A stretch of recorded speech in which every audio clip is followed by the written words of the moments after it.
Good morning, folks, and welcome back to the cottage. It has been almost a year since we bought this place, which is crazy, isn't it? That is crazy. I can't believe it. A whole year. We have done a lot in that time, but not enough for some of you. We're getting quite a bit of controversy in the comments at the minute. So we're just going to clear a few things up because it is understandable that some of the recurring questions, why you guys have got them, does make sense, doesn't it? It does indeed, yeah. We do understand, and so we just want to explain a little bit of our reasons as to why we're doing things in the way that we're doing them. Yes, we've also got some new structural issues come up. We've had a mason come out and look at a few things, so we'll go through those because it's changed our plans a little bit.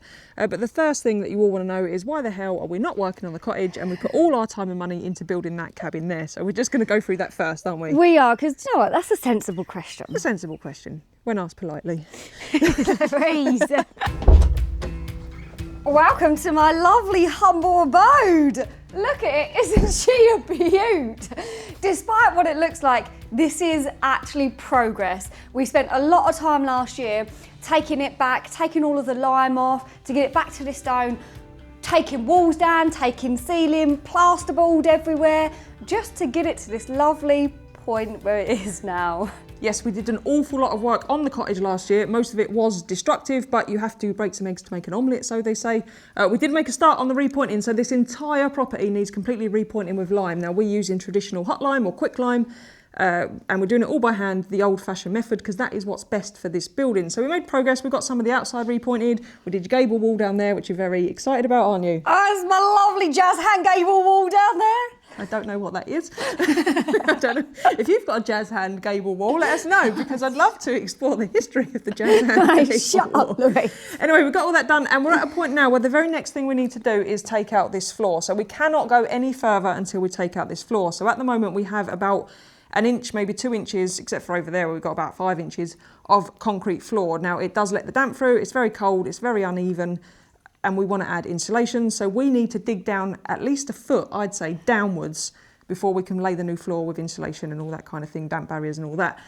Now when we do that, there's going to be a lot of vibration. The Kango is going to vibrate, isn't it? The digger's going to vibrate. Yep. So it's important that we don't knock down the walls. And because there's no mortar left in them, so to speak, we know from the big storm we had with our gable outside that they're susceptible to falling down. It just blew them stones right out. So yeah, we need to make sure that this is structurally sound before we can start making all of that vibration onto the floor. So we need to repoint all of these walls with lime. Now the lime we're using doesn't like the cold. That's why we haven't done it during the winter months. So I spent a lot of time towards the end of last year raking out these walls to get them ready so I could repoint them. But again, because we're using the traditional quick lime, we can't use it in the cold months, because if it goes below like 0, that is cold, right? That's yeah, cold. If there's a frost risk. If there's a frost risk, then, and I've repointed it, it means that the lime could shrink, it could crack, and that means that I would then have to rake it all back out and do it all over again. And I tell you what, raking out once is enough, because it's a dirty, horrible job, let alone having to rake out twice. Emily is correct. It would be a crying shame if we went to all that time, effort, money, work, blood, sweat and tears to repoint all these walls and then it failed because it was a little bit too cold and we had to redo it. Now we're doing the house in one hit, so it's not like we're living in the house, so there is no ambient temperature. If it's below 0 outside, it is below 0 in here. There's no heating on in here at all at the minute, is there? No, and it is freezing. I might look warm, but I'm like that in between the shots. Old stone cottage is cold when there's no heating. So instead of working on the cottage, we built a cabin. Now the reason we did that is because, if you remember, our dog in the autumn of last year had to have his front leg amputated, bless him. So we couldn't go to Portugal as planned. We was planning on going south, wasn't we? We was planning on going south with my strawberry daiquiri and the sun shining on me, but instead we stayed in Ireland with no strawberry daiquiri and rain. That is very true. Now we couldn't go because AJ needed ongoing treatment, so that's why we couldn't do it. Plus, you know, he was recovering from a pretty big operation and it would have been unfair to try and get him to travel and put him through all that stress, so we stayed here. However, living in a van with the two of us, a dog and a cat, in the very short days here in the Northern Europe, it's dark by 4 o'clock, isn't it? It is, yeah, it's dark, it's cold, and you're stationary. Yes, you're stationary, and also it rains a lot. So even when it is light, you can't really, or a lot of the time you can't be outside. So it's very depressing being in a tiny tin box for long, long periods of time. So instead of using the time and money we was going to spend going to Portugal, we just used that time and money to build ourselves a cabin instead, didn't we? We did, because again, we couldn't work on the house because of the temperature. I'm just putting that out there because that's one of the biggest questions. Yes, a lot of people are very angry at us in some instances for not getting on with the house and building a cabin instead. But the cabin, it took us a month to get the cabin livable, so warm and dry and a usable space. This place is going to take a hell of a long time, isn't it? Even if we'd carried on the cottage, there's no way we'd be able to use this over the winter. Not at all, not at all. Just wouldn't happen. We're not superheroes. No, but it's kept Roland happy because he's had a nice warm cosy space for him and his harem. I thought we was going to get through one video about Roland. So that's why we bought the cabin instead. So we had the time and money from Portugal. We couldn't work on the house. We needed a bit more space to be a bit more comfortable, so we built the cabin. We was always planning on building under that barn eventually. We've just done it a bit sooner rather than later. Yeah? Yeah. That makes sense? Yeah, 100%. Okay, structural things. So we've got a few structural things we need to show you. Oh, yes. We did also reinstate this doorway last year. So all this was cut out. We've put new lintels above there. And this leads us into what we thought was the side shed, which is going to become part of the house. But actually, we've got some exciting news about this. I just need to get that. There's no space, Louise. There's not a lot of room for filming in here. So this old shed, and this is the one with the red doors on the outside. I'll put a shot in now so you can see how it sits on the property. This old shed is going to become our living room, or the snug, as I like to call it. It's got this beautiful old fireplace there.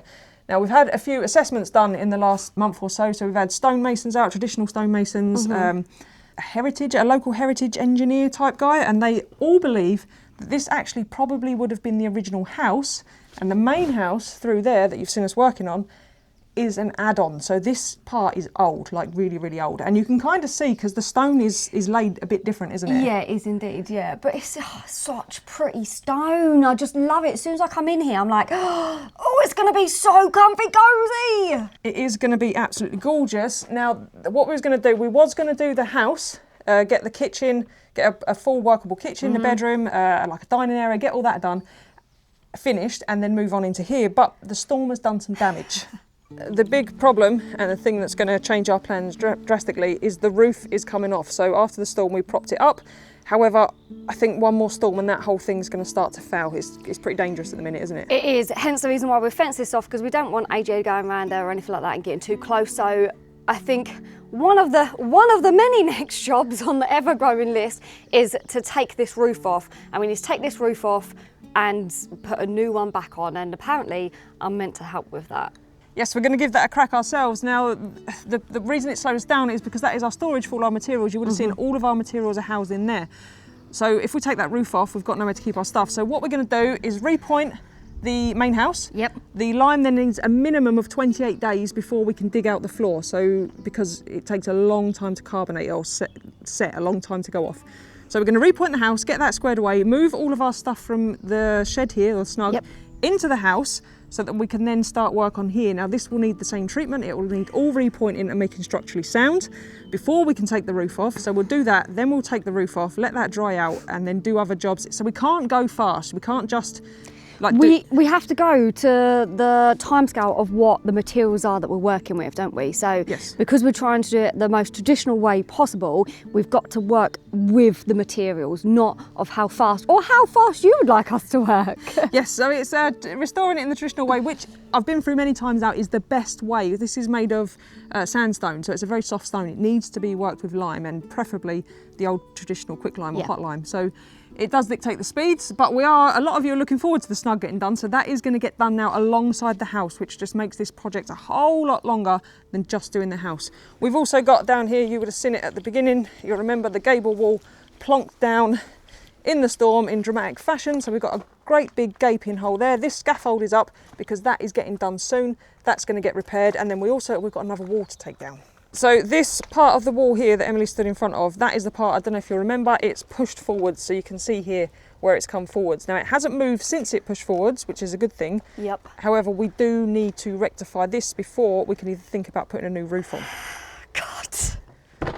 So back into the snug, and then as you can see, that's all our materials that we was talking about earlier that all need moving. And if I can find somewhere to stand. Somewhere there's no foot space at all at the minute. Jesus Christ. Okay. Oh. So this wall we're going to take down. Yes, so this wall is pushing out onto that pillar. So just behind that door is the pillar that's moved. Now, as you can see, there's not a lot of masonry above the door. There's no proper lintel, and this whole wall was collapsed, causing that wall to push out. Now, everyone's recommendation that came to see it recommends that we take that wall down and we either have this whole big space open or we reinstate that with either a rebuilt stone wall or a stud wall. Now, Louise has done 2 walls down with Desi and she's convinced that we can give this one a go ourselves. So I believe that's what we might be doing at some point. So this one doesn't look too bad. We can just set the scaffold up in here and just bring it down stone by stone. There are some big stones. Look at this bad boy. Yeah, that one's low to the ground, that's all right. It's the big ones up there. But those ones, we'll just push them off and then hopefully nothing goes wrong. So we're just going to give that a crack ourselves, aren't we? Will the roof be off first? Yes. Yeah. Okay. Depends on the weather. Louise. So as you can see, there's an awful lot of work to be done to get this place structurally sound, and that is what we're going to be concentrating on this year. And then obviously so get it structurally sound, get the new floor in, get the new roof on this. And then we're still umming and ahhing about whether we go for a new roof on the main house. Now the timber is good, the slates have probably had it. So we're thinking about that, but we're not going to rush to make a decision on that until such a time as I can get up there and have a proper look and investigation. Yeah. So my head is just a million and one things as we're going through and talking about it. I'm like, oh yeah, and that. Oh yeah, we've got to do that. Oh yeah. Oh, and that. Oh, and that. Yep. It's all stuff that we knew would need doing, yes, but we plan to do it over time. The storm has had a big impact, isn't it? The storm has. It's massively and drastically changed what we're going to do and when we're going to do it and stuff. So yes, it just means that the process is going to be a lot slower. So you could say with hindsight, building the cabin was a stroke of pure genius when we decided to do it. Because now that this is going to take a long time, we have got the cabin, because we've got some other plans this year that are also going to slow us down. I'll cover this next point as quickly as I can because the weather is on the turn, and that is, are we going to be rebuilding the old hay shed, the curved roof barn that was originally here? And the answer is yes. It's integral to the design of this cabin that we have at the side, and then obviously we want the storage loft space above. What we might do is only reinstate 2 bays. So we had a 3-bay hay shed before. We'll probably just reinstate the 2 bays above the cabin, and that will also give us a bit of an overhang at the front there. And then I'll drop down a level and maybe put a nice pagoda or pergola at the front there. And I'd very much like to get that done ASAP, definitely this year, as soon as possible, really. Because like I say, it's integral to keeping the internal wall space dry of the cabin there. But yes, the barn is coming back. I love that barn. It was a huge reason why I fell in love with this property. Oh, buddy, you being a good boy? You're being a good boy. So one of the things we're planning to do this year is we're going back to England for a portion of the summer. So the majority of August, some of July. We're not sure on the exact dates yet, but we're going to be gone for a little while, aren't we? we are indeed. We're going to be gone out in the van, aren't we? Yes, I've not been back to England for, well, by then it'll be over 1.5 years. So there's going to be a lot of people to go and see. AJ wants to go and see a lot of people and do a few things, doesn't he? He does indeed. And we don't want to wait until next year because, you know, we don't know what's going to happen next year. So we are going back. We've got a few things booked in, a few events we're going to go to. It's going to be very exciting to take a break from the house, isn't it? It is, yeah, and spend some more time with AJ and Summer, isn't it? Yes. Now, as much as I'd love to go for hell for leather on the cottage, there's a few reasons why we're not going to do that. The biggest one is this guy, because he's 12 years old now. He's got quite a few issues, ongoing issues, a few health issues. This might be his, I'm being a realist here, this might be his last summer. Yeah. It's probably going to be the last summer that he can be out in the van and doing stuff and doing the things he enjoys. So we're going to make sure that we spend a lot of our time this year with him, aren't we? Oh, yes, without a doubt. He is our number one priority, him and Summer.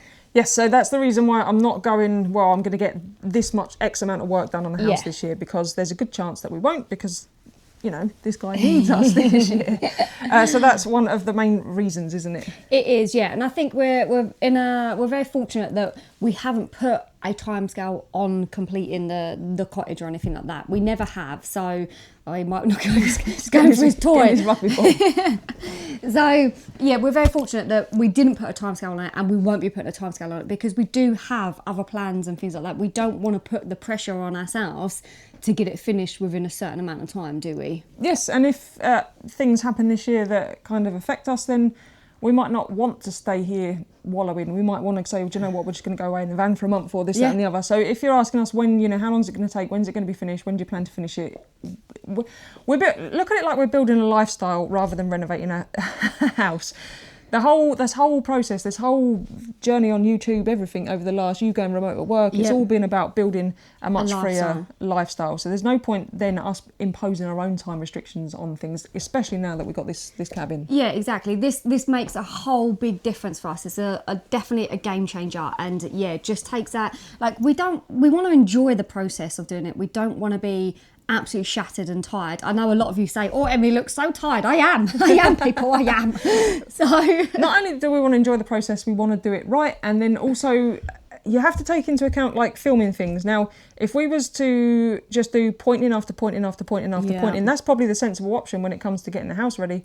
But from a creative point of view and from our point of view, like if we just point, make a video, so I'm then pointing all day, I'm filming pointing all day, then at night I'm editing about pointing all night. It won't be very long before I get bored of that and start to rush things. Now, I might end up rushing the house and doing it wrong, or I might end up rushing the videos and making them boring. And also, I'm pretty sure you lot don't want 4, 5, 6 videos in a row of us pointing. I don't want to do it for that long in the row, because do you know what? It's nice, it's therapeutic. I stick on a little like podcast or whatever and crack on with it, but it is a boring long job. Also, Emily doesn't know when she's going to get called away to deal with a work issue. So as much as you could plan to say, right, I'm going to point all day today, it might not be the case, mightn't it? There's things that happen. You have to go back to the UK. There's all kinds of stuff. Yes. I got my phone out because there are some points I want to cover, but for the life of me, I can't remember what they all are. So I'm just going to check. I had little notes. And we've pretty much covered most things. Yeah? Yeah. Another thing I wanted to say is we don't want to spend all of our time and money on the house in one go.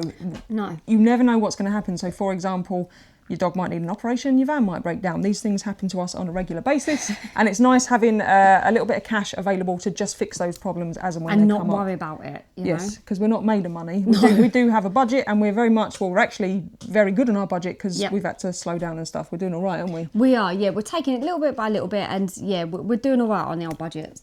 But at the same time, we don't want to throw all of our money into it and then be left with nothing and still only half a complete house.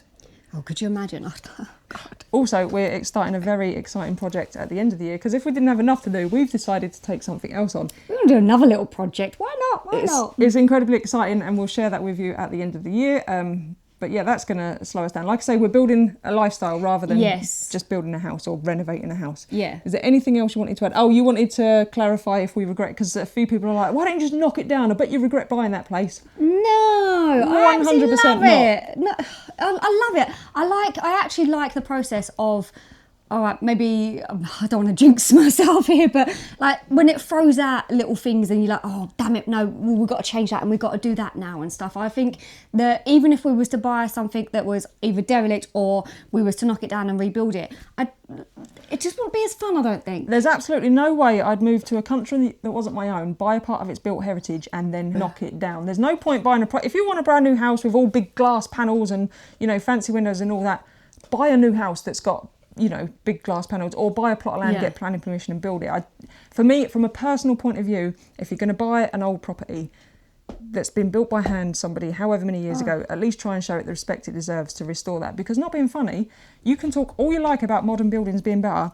That house just withstood, in the state it's in, with no mortar between the walls, it just withstood the worst storm Ireland's ever seen. So, if it ain't gone down by now, it isn't going down. And once we've restored it, we know that house is going to be solid and sound for our lifetime, isn't it? Oh, yeah, definitely. And I can't wait to see all of that stone being cleaned up and repointed and just looking absolutely fantastic. Yeah. It's going to be nice. And then when we have to, we're going to do wavy stuff on it. And when it's finished, we'll have a house that you cannot go out and buy. Like, you can't go and buy a hand-built stone cottage with stones out of the ground. Like, you can buy the new stone, but in my opinion, it's just not as cool as the original. Oh my God, no! It's just to think of the history and the work and the blood, the sweat, the tears that people put into building that.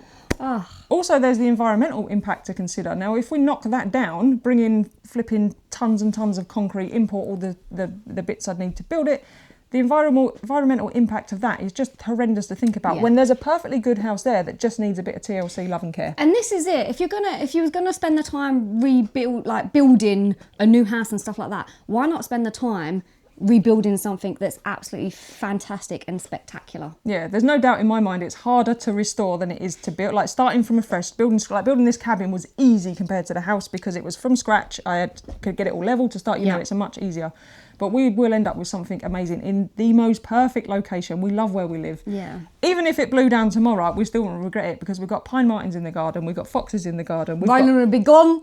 Roland won't go. If something bad happens, Cher will be alive, you'll probably make it through, and Roland, and that's what will be left. Oh, and the cockroaches. After the nuclear holocaust, you, Cher, Roland and the cockroaches. I'm not even joking, I swear to God, in Ireland they are producing the most elite rats in life. I don't know whether it's because of the rainwater that comes down or whatever, but I'm telling you what, they are something else. They are a cut above every other rat I've ever come across. Roland is a foot long, and a lot of the rats here in Ireland are now becoming immune to the poison. So they are, you're right, they are elite rats. They really are. And I tell you what, and again, we are taking it so seriously, but we can't just sit and moan about them constantly. We've had professionals in. I've had a few professionals in. So this is my little rant. You can speed up, do whatever. But anyway, we've had a few professionals in, and I've also, because of what we're doing with the house, until we actually kind of like come to the finishing product, and because of where we live with the farmland, the cows, chickens, all of that stuff that people have got around us, we're going to get them. So it's going to be an ongoing battle for however long we are doing this house. Emily's at the end of the tether with her rats. So if you could, we know that they carry disease. We Yes. are trying to, get rid of them in the most humane possible way. We can't use the poison because of AJ and Summer. Yeah. So you don't need to keep telling us that No. the rats need to go. We know they need to go. We're doing our best. But as you Genuinely, I am. Honestly, I am doing everything I can. I've got professionals in. Please stop telling me. I know. Once the house is sealed and all the holes are closed up and we're living in there with AJ and Summer, or they're always probably going to be a cat and a dog at some point. So I think the problem will be less. But at the minute, they're always going. And at the minute, I'd rather they're in the house. If we evict them from the house, they're just going to try and move in the cabin, and that would be or the engine bay of the van, and that would be very, very bad. I just want to evict them. And on that happy note, I think we've covered everything. We just do one of these videos every now and again just to try and clear a few things up, and then when those questions come up again and again and again, we can just send them back to this video. It just saves us some time and you guys some confusion as to why things are being done a certain way or not being done a certain way. Yeah, because we're just all here, there and everywhere and all over the place. That's just my mind all of the time, people. So we'll see you all on the next one. Bye. Oh, God. It's because Roland, he sends me in a spin, Louise. I know. Honestly, this rat, I swear to God.